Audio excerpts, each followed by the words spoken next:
Hello and welcome to Signs and Wonders again. I've been making these videos for quite a while now, so I think I'm up to something like 25. Anyway, here we go, Signs and Wonders again. Let me tell you something I discovered when I was working on my master's degree, and I was trying to find out about traditions concerning guardian angels and what different cultures have thought about that. And that led me to discover something about a tribe, the Yoruba tribe, Western Africa, and their ideas about fate and destiny and so forth. And they have this idea that their god, their creator god, Oloran, puts like a little box in your head, and that tells you everything you need to know about yourself, about your fate, about your destiny. And the way to discover what's in the box is to make something, right? So they make little dolls and so forth. And whatever they make is an outer manifestation of the information that's already in their head. And I thought that was a really interesting idea. And I was reminded of it the other day because I was re-watching a lovely movie made quite a few years ago now, Shakespeare in Love. And one of the things that happens is that the theatre manager goes to Shakespeare, who's got a writer's block, and he says, "Where's the play? Where's the play?" And Shakespeare says, I've got it, it's all in here. It's not on paper yet, but it's all in here." And that was reminiscent of a scene in Amadeus, which is about Mozart.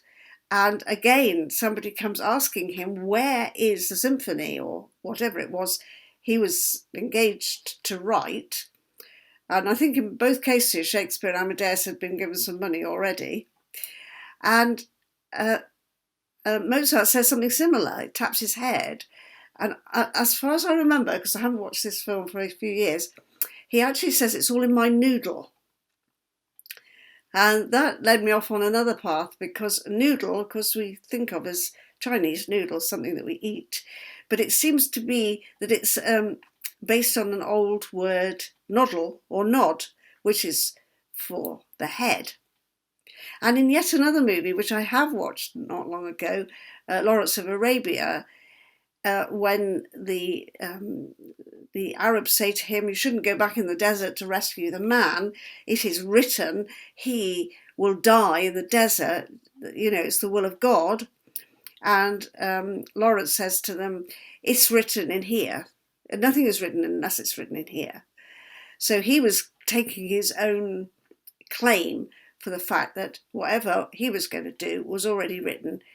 As far as he was concerned, that was what was going to happen, and no other external power like God or Allah was going to tell him that the man was going to die in the desert, because Lawrence had decided that that was not going to happen. He was going to rescue the man.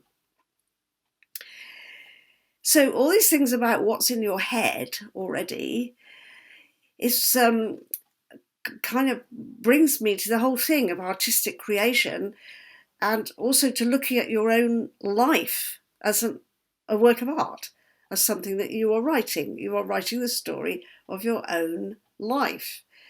And if you take that on board, then you then say to yourself, well, where are the outlines for the plot? So as an author, that's what I would look at and say, okay, I've got some kind of vague ideas about characters and events. You know, let me see if I can shape up what's going on here. And perhaps when we look back on life events, we can notice that some of them are indicating certain kind of patterns and a kind of style of doing things that is necessarily and peculiarly to do with us as an individual. And that's the idea of the soul's code, which is a book I've recommended to you before by James Hillman.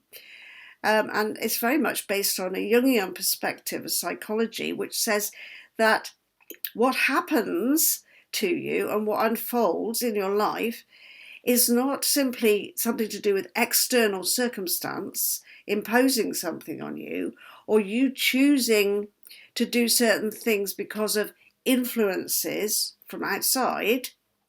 It's something to do with who you are.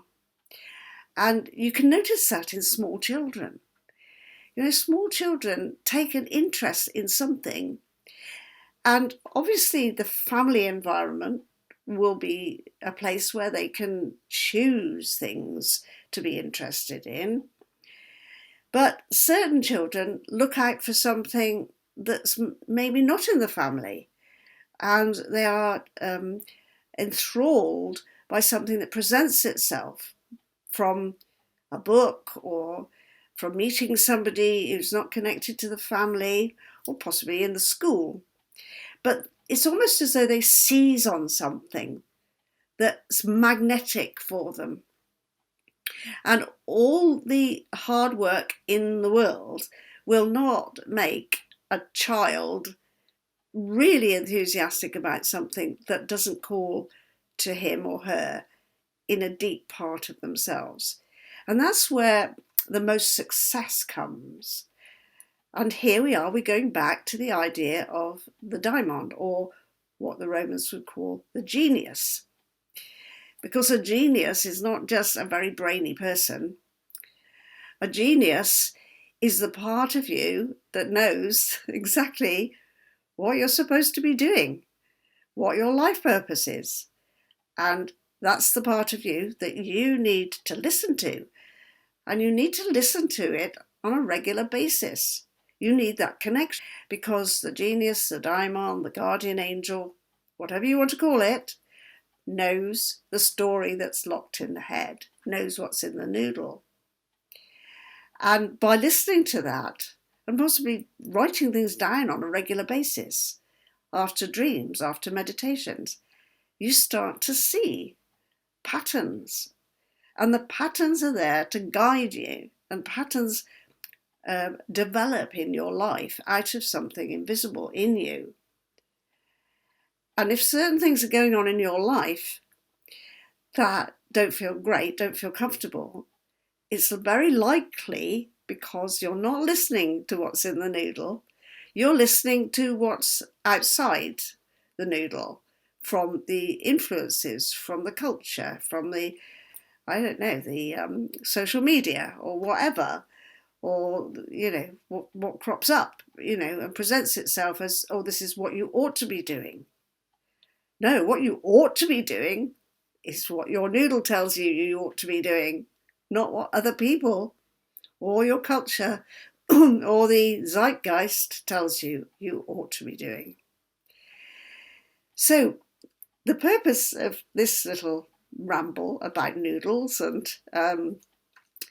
what's locked in your head is to encourage you to discover your life purpose. Now, if you are locked in, locked down, socially distanced, you've got a really good opportunity for listening to what's in the noodle. So make sure you find your own methodologies for finding out what's in the noodle. You can use oracle cards, of course. You can use I Ching. You could use astrology. You can meditate and just ask for inspiration. If you are going to use oracle cards or I Ching or any other kind of divination, then make sure you meditate first, because you're more likely to get a strong, informed message from the depths of your unconscious, because that's where the noodly stuff resides. Okay. And if we think back to those artists, great artists like Shakespeare and Mozart and so forth, they were, for some reason, you know, circumstance, I suppose, perhaps, but they were able to listen to something. And that's what makes them different from the average person, we could say. But the average person has just got as many choices to listen as the so-called genius, because everybody has got a genius inside them waiting to say something. And it's only because we amuse ourselves with alternatives to listening that we don't pick up the messages, or we don't pick them up until something dramatic happens.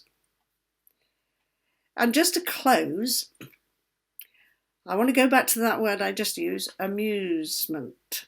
And now you can see or hear in the middle of that word, we find muse. The muse was the creative genius that the poet could listen to. So in a way, the muse is like your daimon or your genius. So what happens in the Greek language if you put the word, the prefix a in front of something, like atheist, right? An atheist is somebody who's not a theist, who doesn't believe in God. If you put a in front of muse, it's to do with not the muse. So amusement is not listening to the muse, not listening to the daemon, not listening to your genius, not listening to your guardian angel. That's what happens when you amuse yourself. And I'm not being puritanical here. I'm not saying you should never amuse yourself, but just know that amusement is a diversion from listening to the real voice inside. And perhaps you should think about that every time you put Netflix on or the iPlayer or whatever it is you watch, because it is a distraction, and that's okay. You know, there are times when you say, oh, I've done enough listening and noodling and writing in my case, or whatever. It's time for some amusement. That's okay. But just know that that's what you're doing. And don't totally distract yourself from the important stuff, which is listening to what's going on in the noodle. Many blessings, and keep shining. And I'll come back and talk a bit more about this another time. Blessings.